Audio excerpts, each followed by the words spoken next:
to open this production company, it was very hard, because I remember before I met my two business partners, Leo and Alejandro, I was by myself. So at that point, I thought maybe God was calling me to leave Hollywood.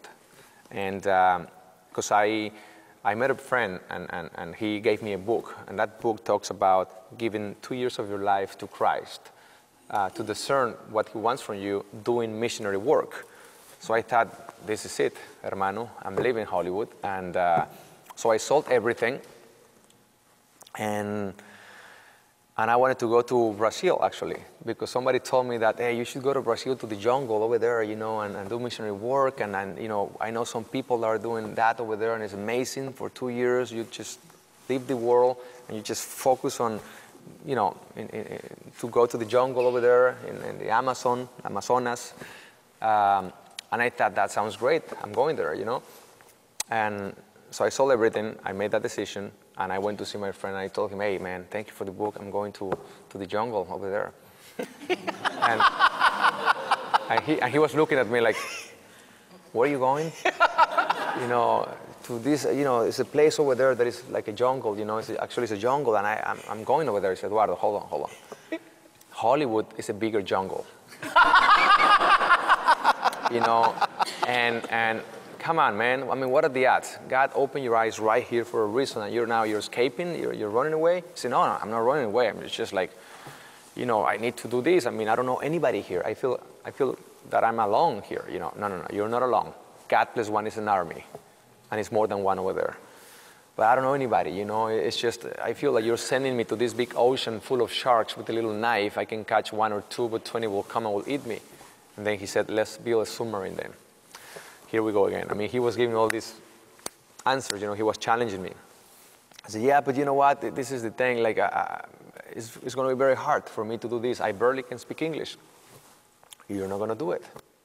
It's going to be God, the one who's going to do it. Because remember, Hollywood doesn't belong to the studios. Hollywood belongs to God, and we need to take it back. And so he inspired me. And that's when I made the decision, okay, I'm staying here, even though it doesn't make any sense. I'm going to follow your advice.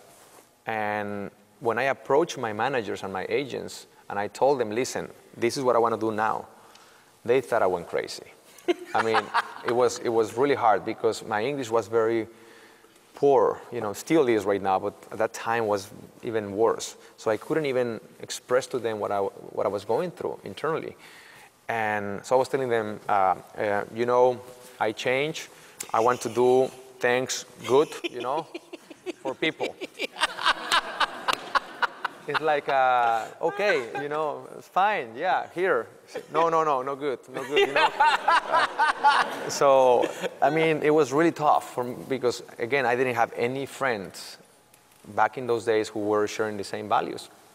So I was alone with these people over there, and I wanted to, you know, I wanted to evangelize them, but I didn't even know where to start, you know. And so next thing you know, it was very hard for me to be with them until I just wrote a letter to all of them saying, thank you very much for your time. I don't want to waste your time anymore. I need silence. I'm going through something, and I'm going to choose different path, and thank you very much. Then it was worse now, because now I really felt like, okay, I am by myself now. Okay, Lord, here we are. You know, you just tell me what's going on, because I'm confused. But at the same time, I had so much peace, because all the offers that I was receiving was exactly the same negative stereotype. I don't know if I mentioned this, but as a Latino, it's very hard to be in Hollywood and to have the opportunity to do something that is meaningful. Because since the 40s until today, we have been stereotyped in a very negative way in the media. Always the bandido, the prostitute, the criminal, the thief, you know, all these guys, all these things, you know.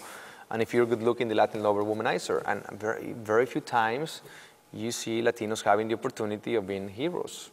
No hero like Superman or like Batman or Spider-Man, but the real hero, you know. And so all the offers that I was receiving, no, I can't do this anymore. I can't do this anymore. I can't do this anymore. And I was just waiting for a role that would portray man as a real man. And nothing. I was just telling, before I left my team, I remember telling them, you know, it's just one a Latino with, that comes to this country with a spirit of gratitude to work and to serve, someone that is willing to sacrifice everything to help his family. It's not that hard. I mean, can you please find something like that? Someone that is going to be a real hero, didn't work out. So finally, I decided, you know what, as an actor, you don't have the power to control the message. So you have to submit yourself to the script, to the studio. So whether you like it or not, sooner or later, you're going to compromise. And especially when you're working with people that they don't share the same values and the same mission and the same purpose, So I thought, you know what, the only way I can have the power to control the message is only if I become a producer. And that's when the whole idea of becoming a producer. So I started going to church almost every day, and in a parking lot, one day I met Leo Severino. He happens to be a lawyer who, besides he's a lawyer, he's a teacher he teaches philosophy, theology, and he was working in 20th Century Fox, and he was ready to leave to do the same thing. So we connect, and then Alejandro Monteverde, my third business partner from Mexico, he graduated from the University of Austin, Texas, and the first time he touched a camera in his life, he won 4 film festivals, and he broke the record of the University of Austin, Texas until today. Second time he touched a camera, he won 7 film festivals with his second short, and he became like the Panavision spoiled kid, and so Panavision was sponsoring him for whatever he wanted. And then he graduated from the University of Austin, Texas, and that's when we reconnect, because I used to know him when I was in Mexico, when he was 12 years old. So I invited him to move to LA, and he moved there, and the 3 of us, we started this company in my house, in a little living room, in front of a little table, with a little sofa and a cell phone.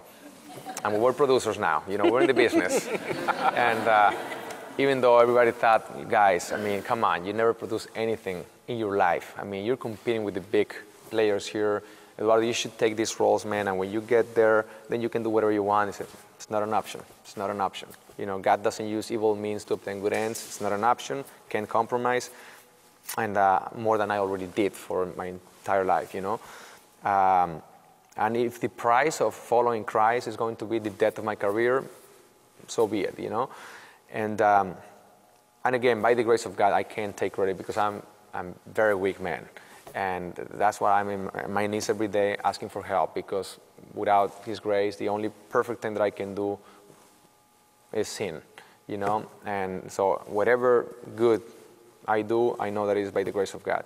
So we started this company over there, and for 4 years, we were just focusing on this company. And I got to the point that I didn't even have money to pay my rent for the next month. And that's when my family started getting really worried. Okay, are you okay? I mean, I think you're too extreme, I say, no, I'm okay. But you have to make a living, God will provide. I think He's testing me, and I have to pass, this test, And anyway, so that moment when I was facing, a very hard economical situation, this big offer came into my table, and it was big. But I have to compromise a little bit. And I knew that God sent that one too. Okay, here we go. No, I'm not going to do it. And as soon as I say no, like a few days later, I met these 2 people from Philadelphia, Sean and Eustace Wolfington, and they became our investors. When I shared the mission with them, right there, the second meeting that we have, they told me how much money you need for this film. Because at that time, Bella was already, Alejandro wrote wrote the script in Lake Tahoe in the mountains in 2 months.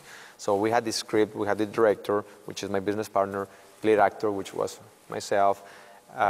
So we had the whole thing on the table, we just needed the money. And he said, how much money you need? We need $3 million. Okay, where are you going to shoot this film? In New York. Okay, how are you going to spend this money? So we started giving them a presentation how we're going to spend the money.